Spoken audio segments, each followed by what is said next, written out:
Hello,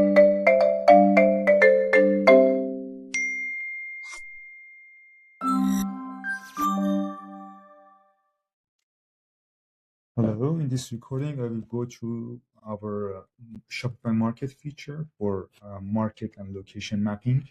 As you can see in our application Notify Me, you can find it in our settings when you go through locations here.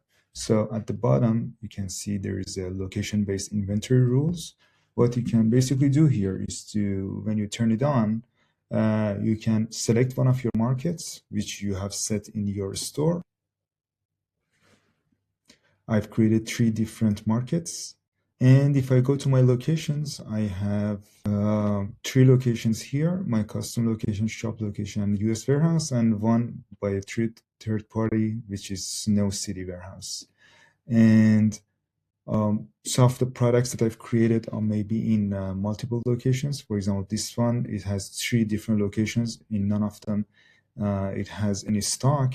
And now if you go to the app, in the settings and locations, what I can do is to connect those markets that I mentioned to specific locations. So I can connect it to this one, connect the other to these 2, and the last one to shop locations. So what this basically means, if a product is restocked in maybe US warehouse, but the subscriber is from European Union, Notify wouldn't send the back in stock notification.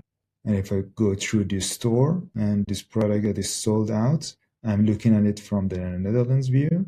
And when I do add if I add a request here, I can go back to the app and see that this request came from European Union because I've added Netherlands as part of the European Union. And this only will be notified if the location belonging to the European Union get restocked. And that is the feature.